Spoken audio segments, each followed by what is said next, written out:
Is this you? Arms fall forward on the overhead squat.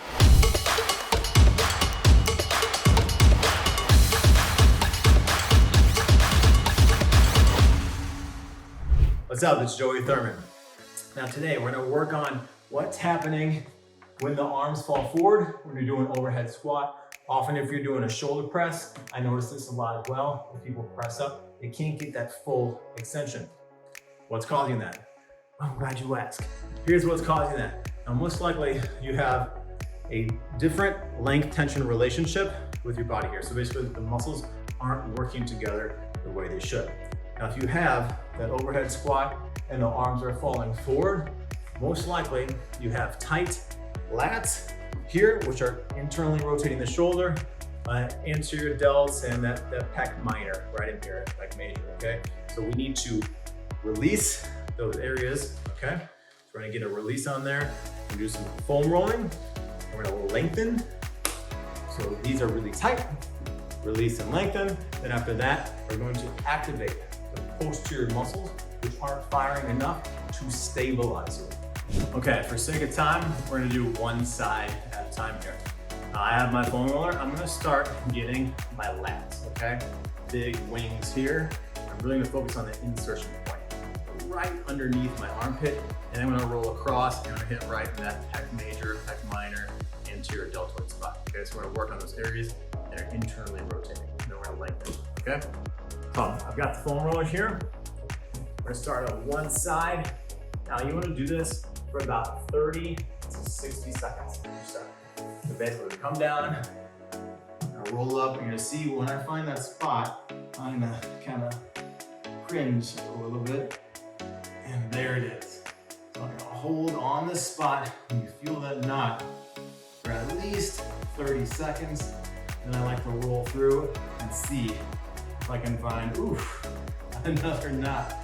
And there it is. Okay, so I'm not gonna hold it the whole time because I know your attention span probably isn't that much and we don't need a 10-minute long video.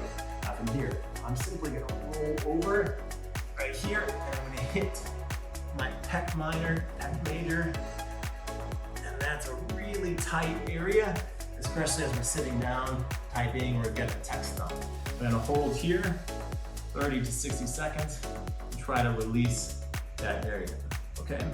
Now, once that area is released, you can simply, obviously go to both sides. We're gonna go into a child's pose. We can use that same foam roll. All right, so the child's pose, I'm coming down, I'm posterior tilting my glutes. I can reach out, we can do one side at a time, we can do both sides. Come forward here and stretch it out. So here, I'm lengthening my lats. This also gets the pecs as well. We can get both sides. I isolate the one side. Also, what I like to do, hold that at least 30 seconds, is if you have a doorway or a wall, I'm sure you have a wall in the doorway, you can come in and we can really get that stretch. Leaning out and away from it, is the pecs will internally rotate, right? We have that horizontal adduction, so I'm coming away and pushing out. We're getting both sides, and you can even go onto the wall and get a similar child's pose. So come up here and get that stretch through, okay?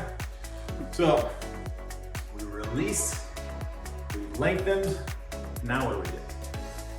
We need to activate.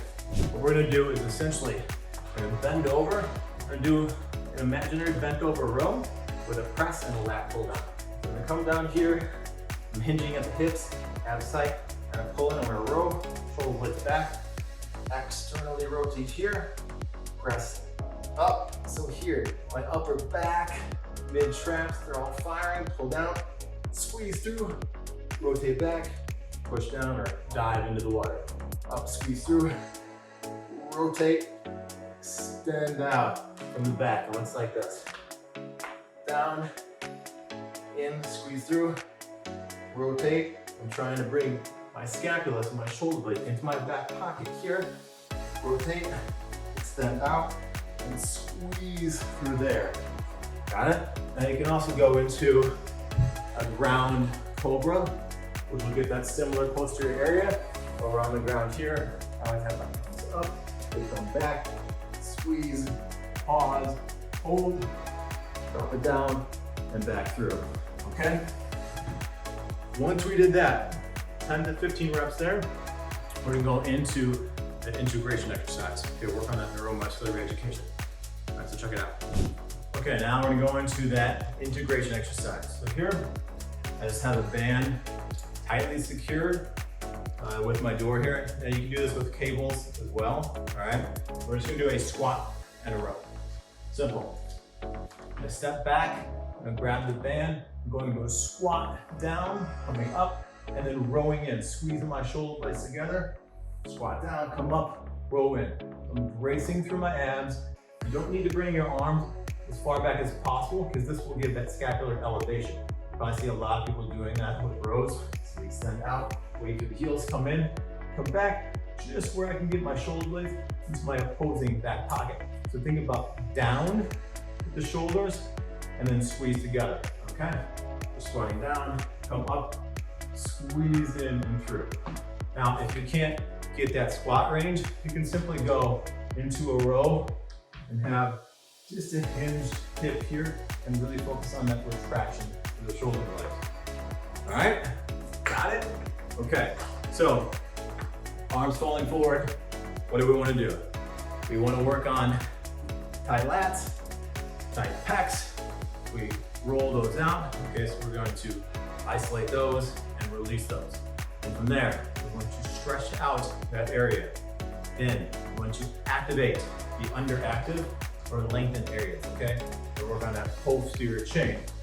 We do that IYT, or that row retraction. We're coming up into the lat pull down. We're gonna go into the cobra pose, okay? Then from there, we want to integrate. Why do we want to integrate? So we want to tell our body, hey, here's how we're supposed to work, and here's how we're supposed to work together as a system, as one unit. Got it? Cool.